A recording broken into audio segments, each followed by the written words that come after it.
5월 30일 목요일 아침입니다. 사도행전 13장 32절에서 52절까지 말씀 읽겠습니다.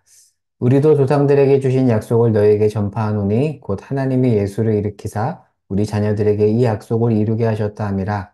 시편 둘째 편에 기록된 바와 같이 너는 내 아들이라 오늘 너를 낳았다 하셨고 또 하나님께서 죽은 자 가운데서 그를 일으키사 다시 썩음을 당하지 않게 하실 것을 가르쳐 이르시되 내가 다윗의 거룩하고 미쁜 은사를 너에게 주리라 하셨으며 또 다른 시편에 일렀으되 주의 거룩한 자로 썩음을 당하지 않게 하시리라 하셨느니라.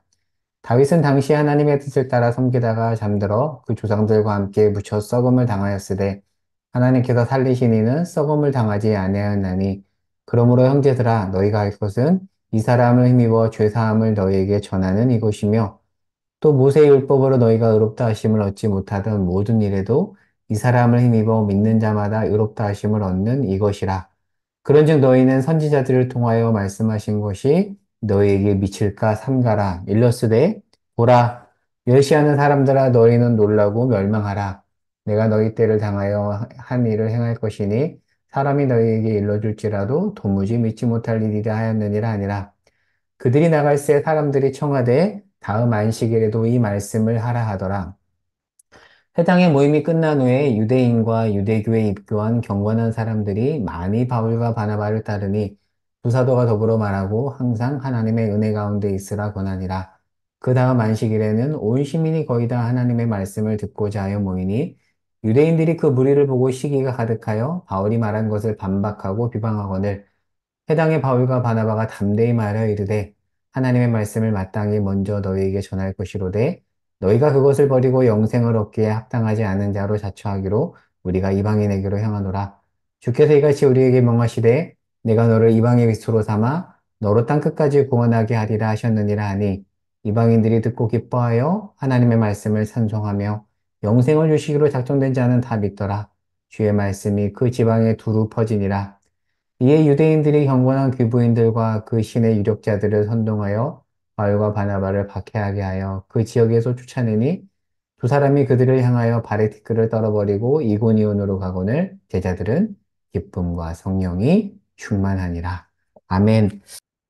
네, 오늘 본문 말씀을 보겠습니다. 지금 사도 바울 일행은 1차 전도 여행 중이고 무대는 비시디아 안디옥입니다. 자, 오늘 본문은 어제 본문에 이어서 비시디아 안디옥의 유대인 회당에서 사도 바울이 전한 설교 내용이 이제 어제와 오늘 본문에서 연달아 나옵니다. 그래서 바울의 설교가 16절에서 41절까지 나오는데 오늘 읽었던 우리가 함께 보는 본문은 32절부터이죠. 그래서 사실은 어제 본문과 오늘 본문을 이어서 봐야지만이 이해가 쉽습니다. 자, 어제 본문의 핵심 내용은 이거예요. 구약 내용이 예수 그리스도 안에서 성취되었다. 자, 그리고 오늘 본문에서는 그렇게 성취되었다라는 얘기를 하면서 부활에 대해서 이야기를 합니다. 부활에 대해서 얘기하는데, 자, 이제 오늘 본문 내용을 한번 볼게요. 33절 말씀은 시편 2편 7절 말씀을 인용하는 겁니다. 그러니까 시편 말씀에 오늘날 내가 너를 낳았다라는 그 말씀이 있는데 그것이 하나님이 아들 예수를 보내사 부활한 것으로 성취되었다라고 말하고 있고요. 34절 말씀은 이사야서 55장 3절 말씀을 인용하면서 예수님의 부활은 다윗 왕가가 영원할 것이라는 말씀의 성취라고 이야기를 해요. 자, 그리고 이어서 35절은 시편 16편 10절 말씀을 인용하면서 영원히 썩지 않음을 예수 그리스도의 부활과 연결을 합니다. 자, 그러니까 지금 유대인에게 너희가 아는 구약 내용이 결국 예수 그리스도를 가리킨다. 지금 그 얘기를 하는 거예요. 아, 그리고 이 모든 말씀을 전하면서 38절에서 39절에 보면 이렇게 얘기해요. 모세 율법으로는 너희가 의롭다함을 얻지 못했지만 믿음으로 너희가 의롭게 되었는데 이것은 예수 그리스도의 부활로 가능해진 것이다. 라는 얘기를 합니다. 자, 이 말씀을 하자. 자, 청중들이 어떻게 반응을 했을까? 42절을 볼까요? 자, 42절 읽어볼게요. 그들이 나갈새 사람들이 청하되 다음 안식일에도 이 말씀을 하라. 보통 안식일에 회당에서 말씀을 전했는데 사람들이 다음 안식일에도 또 얘기해줘. 그러니까 긍정적인 반응을 한 거죠. 자, 그리고 나서 다음 안식일에 사도 바울 일행이 와서 또 말씀을 전하는데 자, 44절 말씀을 볼까요? 그 다음 안식일에는 온 시민이 거의 다 하나님의 말씀을 듣고자 하여 모였다라고 되어 있습니다.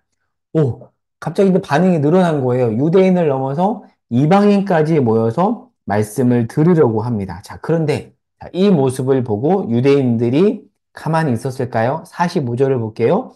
유대인들이 그 무리를 보고 시기가 가득하여 바울이 말한 것을 반박하고 비난하거늘 안 돼. 너희 지금 이러지 마. 지금 이 비시대 안디옥의 유대인들이 난리가 나는 거죠.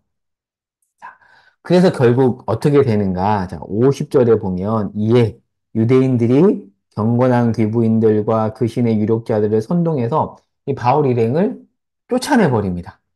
이들이 이제 쫓아내요. 자, 그리고 이들은 어떻게 하냐면 51절에 두 사람이 그들을 향하여 발에 티끌을 떨어버리고 이고니온으로 갑니다.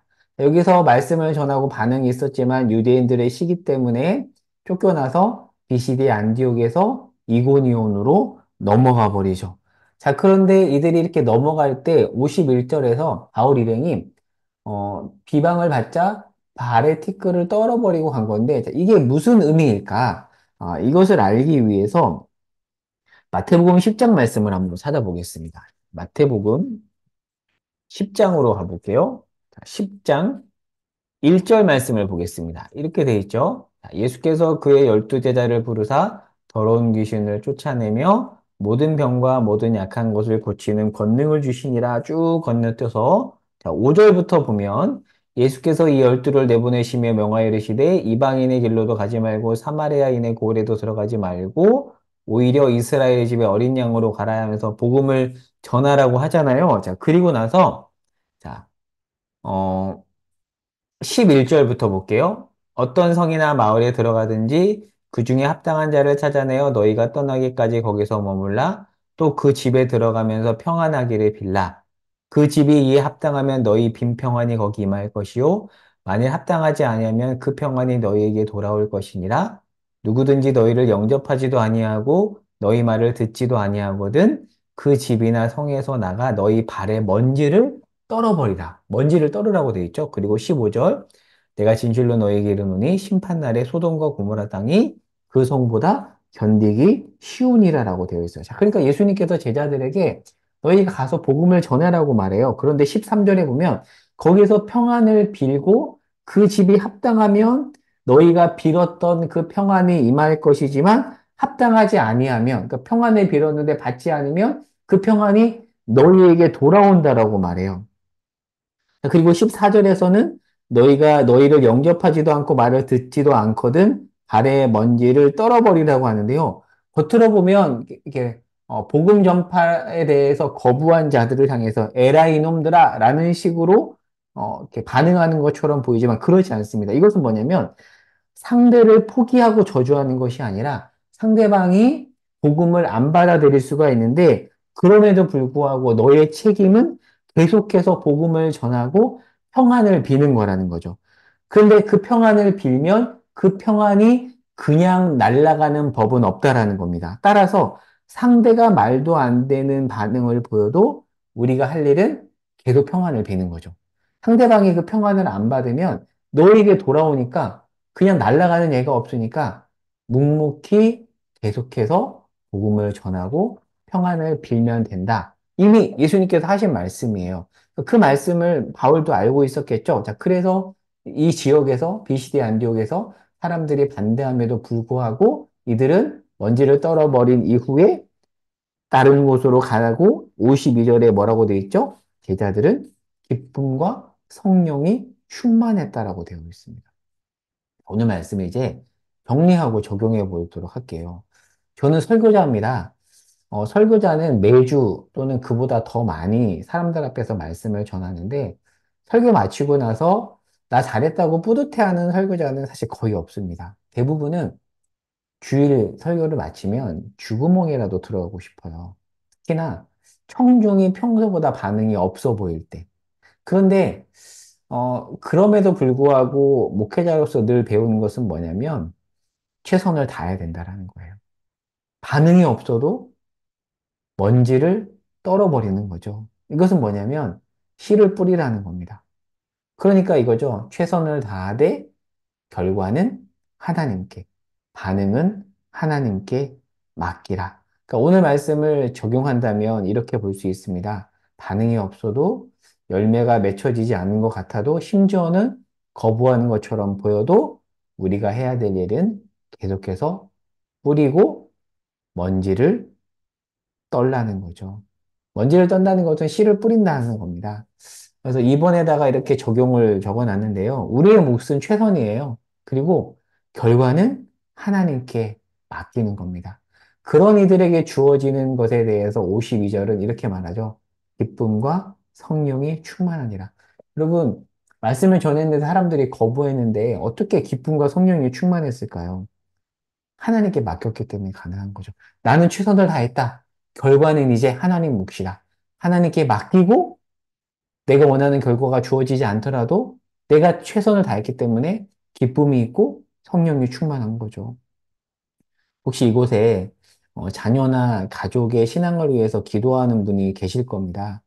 최선을 다해 기도하시고 애쓰십시오. 그러나 그 이후 그에 합당한 결과가 나오지 않더라도 낭망하지 마십시오.